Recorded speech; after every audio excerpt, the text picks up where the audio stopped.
Quand tu es épuisé ou fatigué, es-tu patient? C'est de ça qu'on parle aujourd'hui. Je travaille beaucoup trop. J'en ai trop. Ce n'est vraiment pas assez. Ce n'est pas productif. Je suis fatigué. J'ai perdu tout mon focus. La croissance va trop vite. Du temps, j'en ai pas. Tu es entrepreneur et au début, c'était le rêve, mais aujourd'hui, tu n'as plus de vie. Tu es à la bonne place. Fais voyager ton entreprise, te fera passer d'entrepreneur à chef d'entreprise. Je suis Lucie Bouchard, fondatrice de l'Académie de l'éclosion. Et ici, je vais t'accompagner avec des entrevues, des histoires. Je vais te donner des trucs et astuces. Merci de faire partie de mon univers. Je suis toujours au travail. Je suis fatigué. Je ne m'amuse. Je n'ai plus de vie. Je ne suis plus dans ma zone de génie. Et c'est parti. Écoute, quand tu arrives dans ta vie que tu es complètement fatigué, épuisé, comment es-tu avec les gens qui t'entourent? Moi, personnellement, écoute, je suis pas du monde. On va dire ça comme ça, OK? J'ai tellement travaillé dans ma vie qu'il y a des moments où est-ce que j'étais fatiguée et je vais te raconter le premier voyage que j'ai été toute seule. Mais tu vois, c'est ça qui m'a permis d'apprendre. C'est pas facile, là. C'est pas facile d'arrêter puis d'accepter de ne rien faire. On se sent-tu coupable d'être juste là, assis, à attendre? On s'imagine qu'il se passe rien. En fait, c'est pas vrai. Quand on est là, assis, exemple, sur le bord de la mer, en train de profiter du moment, on est en train de se régénérer. Un peu comme une batterie, hein? Une batterie qui est toujours à fond, puis qu'à un moment donné, la batterie, elle n'a plus beaucoup de lignes, hein? Parce qu'il y a plus beaucoup d'énergie dedans. Qu'est-ce que ça prend pour qu'elle puisse se régénérer? C'est on doit lui donner une pause. Ben, tu sais quoi? Nous, les êtres humains, c'est la même affaire. Pourtant, on a beaucoup de difficultés à faire ça.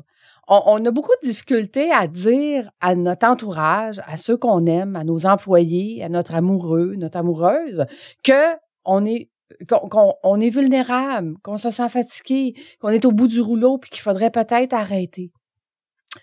Je te raconte. Écoute, moi, quand j'ai commencé en finance, les premières années, j'ai mis le pied dans le tapis. Puis quand je dis le pied dans le tapis, c'était 7 jours sur semaine. Je travaillais jusqu'à 9 heures le soir. J'avais des rendez-vous à 7 heures. Donc, j'arrivais chez moi à 9 heures. Et j'étais complètement épuisée, complètement fatiguée. Puis des fois, je me sentais submergée de tout ce travail-là à faire pour que ça fonctionne, pour que je puisse me faire éventuellement une paye qui a du sens. Donc, j'ai beaucoup donné. Et à un moment donné, j'ai dit, écoute, si je continue comme ça, le body va lâcher.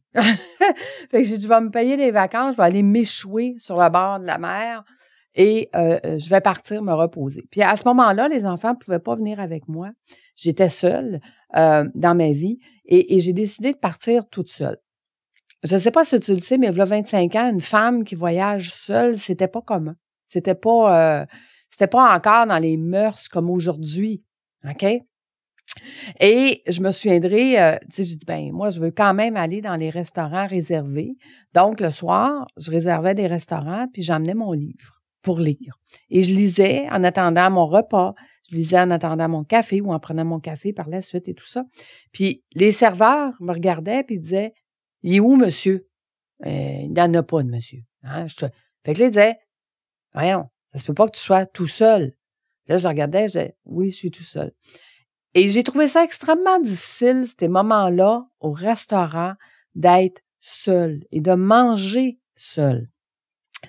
Mais, je te dirais que ça a duré 3-4 jours. La 4e, 5e journée, j'étais comme, écoute, j'avais le goût de pleurer. J'avais le goût de pleurer, puis je me disais, qu'est-ce que je fais, moi, au bout du monde, ici, toute seule, j'ai pas d'amis. Tu sais, je me suis vraiment sentie seule au monde. Tu sais, j'ai senti que être seule avec moi-même, je trouvais ça difficile. Vraiment difficile, parce que c'était la première fois que je le vivais et c'était la première fois que je me sentais complètement perdue.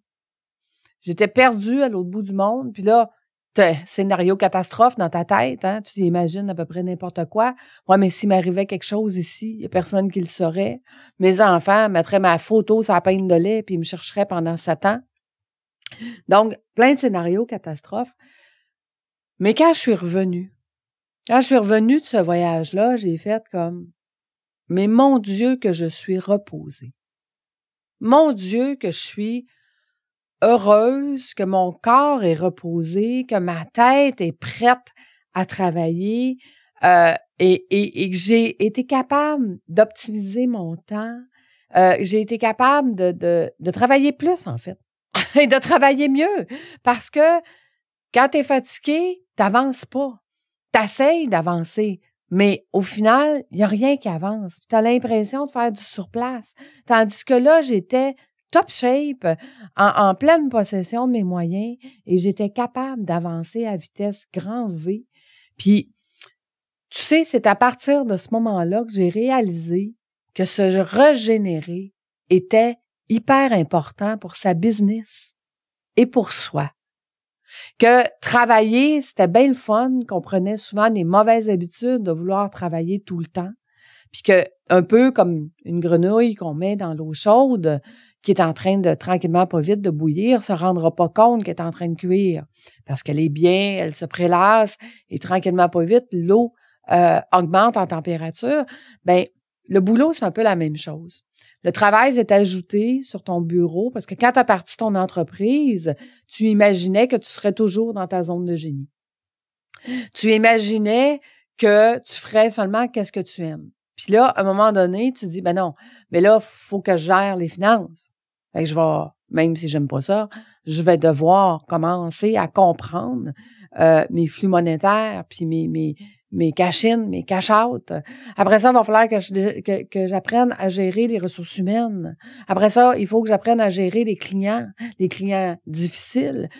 Il faut que j'apprenne à gérer les fournisseurs, il faut que j'apprenne à négocier les fournisseurs. Donc, le travail s'est ajouté.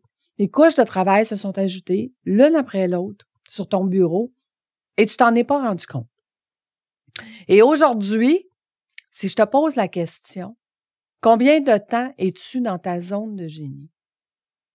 Combien de temps dans une journée, une semaine, une année, es-tu à l'endroit où tu es le plus payant? À l'endroit où est-ce que c'est toi qui aimes faire ce que tu fais et non pas faire ce qui doit être fait. À l'endroit où est-ce que tu dis il faut que je fasse telle chose. Il faut que ça se passe comme ça.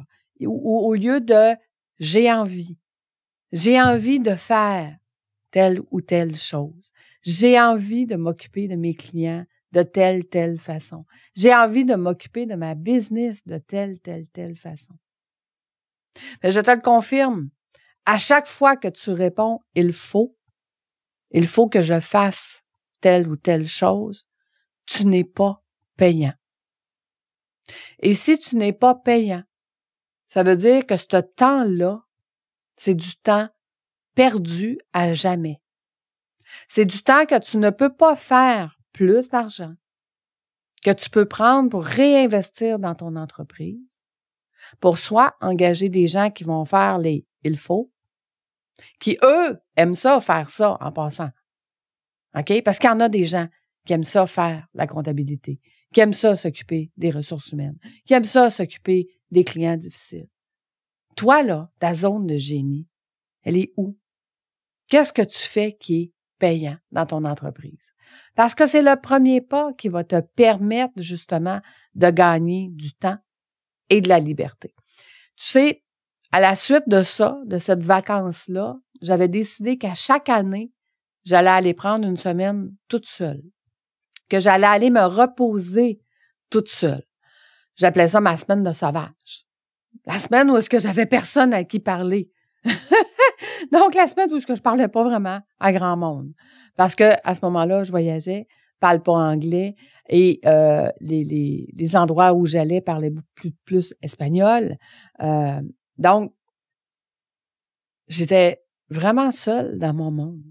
Seule avec mon livre, seule à apprécier. Puis tu sais, à travers le temps, j'avais appris à aller manger le soir sans emmener ni mon livre, ni mon cellulaire, juste apprécier le moment. À apprendre à apprécier le moment, à apprendre à regarder le coucher de soleil, à écouter le bruit des vagues, à regarder le vent souffler dans les palmiers, profiter du fait que je suis dehors, il fait chaud, et chez moi au Québec, il fait -30. Donc, apprécier le moment. Et c'est quand on apprécie ces moments-là, quand on est au moment présent, qu'on est capable de vraiment apprécier et se régénérer. Apprécier tout ce qu'on a fait, tous les efforts qu'on a faits, mais surtout décider qu'est-ce qu'on va faire. Moi, ce que j'aimais beaucoup, c'était de nager. Tu sais, il y a toujours une corde plus loin dans la mer qui te dit « Va pas au-delà de ça parce que les bateaux se promènent, c'est dangereux. » Mais moi, j'allais me mettre debout sur la corde le matin toute seule avant que tout le monde arrive, puis je regardais l'horizon. J'étais en pleine mer, debout sur une corde, à regarder l'horizon de la mer et profiter du moment, puis de me dire comment je veux que mon prochain trimestre, mon prochain 6 mois, ma prochaine année, comment je veux qu'elle soit. Qu'est-ce que je veux améliorer? Qu'est-ce que je veux plus faire? Les il faut, comment je peux les déléguer? Tu sais, aujourd'hui, nous sommes, au moment d'enregistrer ce podcast, on est après COVID. Ça fait 2 ans.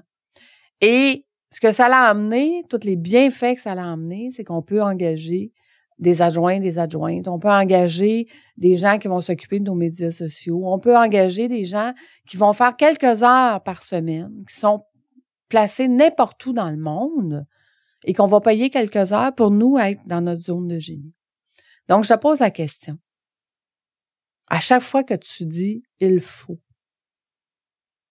qu'est-ce que tu vas prendre comme décision pour arrêter de faire les « il faut » pour faire les « j'ai envie ». Tu sais, dans ma formation, quand on fait état des lieux, clarté, puis que les gens, on vient mettre une cible de « j'ai envie ». J'ai envie de faire ça. J'ai envie de me retrouver dans ma zone de génie. J'ai envie de déléguer ce que j'aime pas faire. C'est rendu tellement facile aujourd'hui de faire les « j'ai envie ». Qu'est-ce que tu vas faire, toi, pour prendre la décision d'arrêter de faire les « il faut ». Tu vois, dans le club de 15 minutes, pourquoi j'ai mis les vendredis folies? C'était pour ramener ça dans ta vie. C'était pour ramener les « il faut » tout le temps. Il faut que je travaille, il faut que je finisse, il faut que je m'occupe des employés, il faut que je m'occupe des clients. Il faut enlever les « il faut » puis dire aujourd'hui, tu vas faire « j'ai envie de faire une folie ». Et ces folies-là sont reliées qu'à toi. Aujourd'hui, prends du temps. Aujourd'hui, lis un livre. Aujourd'hui, écoute de la musique. Aujourd'hui, va regarder sur YouTube une vidéo de quelque chose que t'aimes. Aujourd'hui, ce n'est que j'ai envie. J'ai envie de m'amuser. J'ai envie de passer cette vie ici à redonner, oui, mais pour redonner, tu ne peux pas donner ce que tu n'as pas. Donc, qu'est-ce que tu vas donner si tu ne prends pas le temps d'avoir de l'énergie, de te régénérer? Que peux-tu donner si tu es épuisé, fatigué, submergé tout le temps? Tout ce que tu peux donner dans cet état-là, ce n'est que de l'impatience avec les gens qui t'entourent, avec les gens qui t'aiment, parce qu'on n'est pas patient quand on est fatigué. Donc voilà, je te laisse à cette réflexion et je te laisse décider qu'est-ce que tu vas faire pour faire que ce que tu as envie de faire. Je te souhaite une belle semaine. On se retrouve la semaine prochaine. Bye bye tout le monde.